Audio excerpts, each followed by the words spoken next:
الله ولي الذين آمنوا يخرجهم من الظلمات إلى النور والذين كفروا أولياؤهم الطاغوت يخرجونهم من النور إلى الظلمات أولئك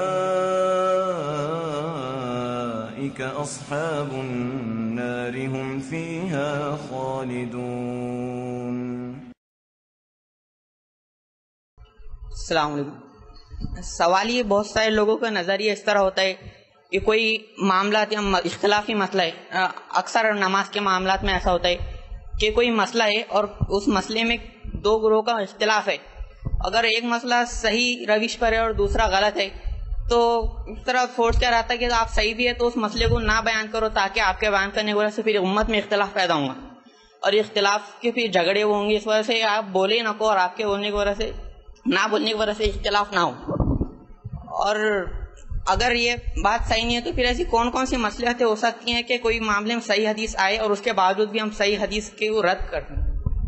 میں نے ایک اچھا سوال کیا کہ بہت سارے لوگ جب کوئی مسئلہ آتا ہے تو جیسا نمازی لے لیجیے، انہوں نے کہا اور بھی مسائل ہوتے ہیں جس میں دو رائے ہو، علماء کی دو رائے ہو، یا پھر ایسی دو رائے ہو کہ ایک غلط اور ایک صحیح ہو، ایک ضعیف روایت اور ایک صحیح روایت ہو، ایک غلط ہو یا ایک صحیح ہو، یا دو رائے دونوں کی. میں دونوں کا جواب دیتا ہوں. اگر دو رائے آتی ہے اور دونوں صحیح ہیں تو لوگوں کو اختیار ہوتا ہے جس پہ چاہے عمل کرے. اگر ایسی دو رائے ایک صحیح اور ایک غلط ہے اور اگر بھائی صحیح پر عمل کرتے اس کو بیان کرتے تو لوگ کہتے ہیں کہ دیکھو اس سے اختلاف ہو رہا امت میں، لہٰذا یہ بات کو بیان مت کر. تو ان کا سوال تھا کہ ایسی کون سے مصلحت ہو سکتی جس میں صحیح حدیث کو بیان نہ کیا جائے اس وجہ سے کہ امت میں اختلاف ہو رہا ہے. دیکھیے، اگر کوئی عمل غلط ہو رہا ہے ضعیف یا موضوع روایتوں کی بنیاد پر ہو رہا ہے، اس بنیاد پہ نہیں کہ اختلاف ہے مسئلے کے اندر، ضعیف یا موضوع روایتوں کی بنیاد پر ہو رہا ہے، تو یہ ہمارے لیے واجب اور ضروری ہے کہ ہم صحیح روایتوں کو لوگوں کے سامنے رکھیں. اگر انہیں لگتا ہے یہ اختلاف ہے تو یہ ان کی سمجھ کا اختلاف ہے. اگر یہی بات آپ صلی اللہ علیہ وسلم جب مکے میں اور مشرکین تو یہی تو کہہ رہے تھے نا کہ بھائی تم ایسی بات مت کرو اس اختلاف ہو، ایسی بات کرو جو دونوں کو چل جائے. ایک سال ہم تمہارے معبود کی بات کریں، ایک سال تم ہمارے معبود کی بات کرو، ایک سال ہم، اچھا تم ہمارے مت کرو لیکن ہمارے معبود کو کم از کم برا مت بولو. چلو ایک سال تم مت کرو، برا مت بولو. کیا آپ صلی اللہ علیہ وسلم نے کمپرومائز کیا؟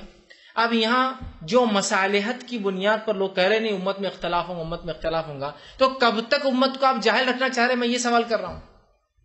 کب تک نہیں اس سے اختلاف ہوگا اس سے اختلاف ہوگا.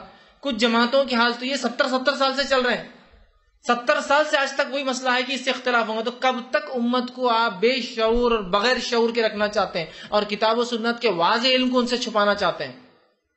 کیوں؟ بول دیجیے آپ کیا اختلاف ہوگا، دیکھا جائے گا. یہ اختلاف نہیں ہوگا، یہ بات وہ ہوگی کہ صحیح چیز پر آئیں گے. اور اختلاف جو ہو رہا ہے نا، جو صحیح بات بتانے کی وجہ سے، وہ اختلاف نہیں، درحقیقت ہماری نفس کے خلاف جب بات جاتی ہے نا تو ہم کو بری لگتی ہے اور ہم اس کو اختلاف سمجھتے ہیں. نفس کے خلاف جا رہا، ارے ہمارا تو دل چاہ رہا ہمارا پروڈکٹ بکنا چاہیے، لوگ عید منائے اس دن، دیکھو اب یہ بول رہے غلط ہے تب تو اپنا بزنس بند ہو جائے گا نا پورا. تو اختلاف ہم پیدا کر رہے ہیں، یہ ہے نہیں اندر کی. تو ایسا کوئی مسئلہ جس میں کتاب و سنت میں دو رائے آ رہی ہو تو ٹھیک ہے، اس میں کوئی بول سکتا ہے کہ یار ایک رائے پہ لوگ عمل کر رہے نا، وہ بھی غلط نہیں ہے، تو تم دوسری رائے مت رکھو اس لیے کہ اس سے اختلاف ہو سکتا ہے. ٹھیک ہے، یہ تو ہو سکتا ہے کہ بات دونوں بھی صحیح ہونے کے، لیکن ایک غلط ہے دوسری صحیح ہے لیکن اس صحیح بات کو بیان نہیں کرنے دیا جا رہا اس بنیاد پہ کہ اختلاف ہوگا، تو میں کہوں گا نہیں، یہ تو کتمان علم ہے. ابو ہریرہ رضی اللہ عنہ فرماتے ہیں کہ اگر اللہ کے رسول صلی اللہ علیہ وسلم کی حدیث میں نہ سنا ہوتا کہ جو شخص علم رکھنے کے باوجود چھپائے وہ جہنم میں جائے گا، تو میں حدیث بیان نہیں کرتا اس ڈر کی وجہ سے کہ غلط بات نہ نکل جائے میرے منہ سے. ہو سکتا نا کوئی بات وہ بیان کر دے جو آپ نے نہیں کہی اور نکل جائے، تو ڈر سے حدیثیں بیان نہیں کرتے تھے. وہ کہا لیکن علم چھپانے میں آ جا رہا نہیں بات.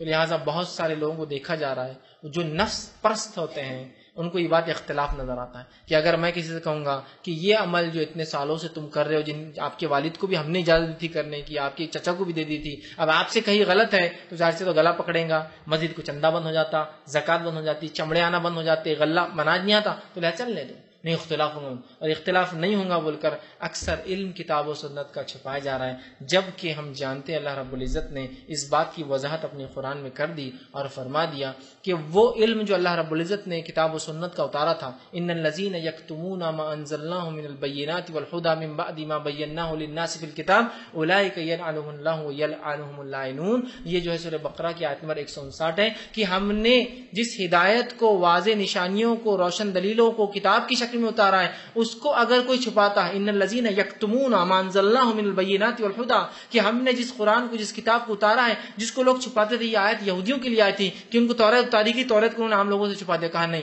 یہ اس لائق نہیں لوگ، اس کی دعوت نہیں دینا چاہیے. تو کہا وہ لوگ جن کے اوپر ہم نے نازل کیا بینات، کھلی دلیل اور ہدایت، اس کے باوجود انہوں نے اس کو یکتمون چھپایا، اولئک یلعنہم اللہ، تو ان پر اللہ کی لعنت ہو، ویلعنہم اللاعنون، اور سارے لعنت کرنے والے تمام مخلوقات کی لعنت ہو. تو کتمان حق، کتمان علم کو چھپانا بہت سنگین جرم ہے. اب اختلاف کے نام پر غلط چیز پہ، ضعیف اور موضوع پہ عمل کرنے دیا جا رہا، صحیح نہیں بیان کیا جا رہا، تو میں کہوں گا یہ تو کوئی حکمت ہی نہیں ہے کہ آپ ضعیف اور موضوع پہ عمل کرنے دیا جائے. ہاں، صحیح بات کو بتانے کے لیے حکمت ہونا چاہیے، میں یہ کہوں گا. صحیح بات کو بتانے کے صحیح وقت اور صحیح حکمت اور صحیح شخص کو پکڑیے اور اس کو بتائیے. لیکن یہ تو ہرگز یاد نہیں جائیں گے چلنے دو، ابھی چلنے دو. پھر کل کو جب آپ کہیں گے یہ غلط ہے، اور وہ بولیں گے کیوں 10 سال سے تم نے آج تک غلط نہیں کہا، اب کہہ رہے ہو غلط، پھر کیا کہوں گے آپ اس کو؟ نہیں 10 سال پہلے تم میں عقل نہیں تھی، اب زیادہ ہے. وہ بولیں گے حضرت زیادہ عقل مند جب تھا، میں اب تو بوڑھا ہوتا جا رہا ہوں 10 سال بعد. جب سمجھانا چاہیے تھا تم نے یہ بات، جب میں اپنی زندگی تبدیل کر سکتا تھا، میرے 10 سال کے اعمال 20 سال 50 سال کے برباد کری تم نے. کاہے کی حکمت تھی تمہاری علم چھپانے میں؟ یاد رکھیے علم چھپانے میں کوئی حکمت نہیں ہے. ہمیں جب غلط اور صحیح کا معاملہ آ رہا ہے چھپائیے مت. ہاں، بتانے کا انداز حکیمانہ ہو، حکمت کے ساتھ اپنی صحیح بات کو لوگوں کے سامنے بالکل رکھیے، اور لوگوں کی تانوں سے اور ان کی برائی سے اور ان کی شر سے اللہ رب العزت انشاءاللہ ہماری حفاظت کریں گا. اور آپ یہ سوچی کیجئے کہ میں اللہ کے رسول صلی اللہ علیہ وسلم کی صحیح بات لوگوں تک پہنچا رہا ہوں، لوگ مانے نہ مانے ان کا مسئلہ ہے. اور اس سے اگر اختلاف ہو رہا ہے کہ غلط بات والے صحیح بات سے اختلاف کر رہے ہیں، تو یہ تو ہر دور میں ہوا کہ حق بات کا اختلاف کیا گیا، اس میں حق بات کے خلاف بات کی گئی، اس سے اختلاف کیا گیا. تو اس سے آپ مت ڈریے، اپنی بات کو آپ رکھ دیجیے. سبحان اللہ والحمد للہ ولا الہ الا اللہ واللہ اکبر. سبحان اللہ والحمد للہ ولا الہ الا اللہ واللہ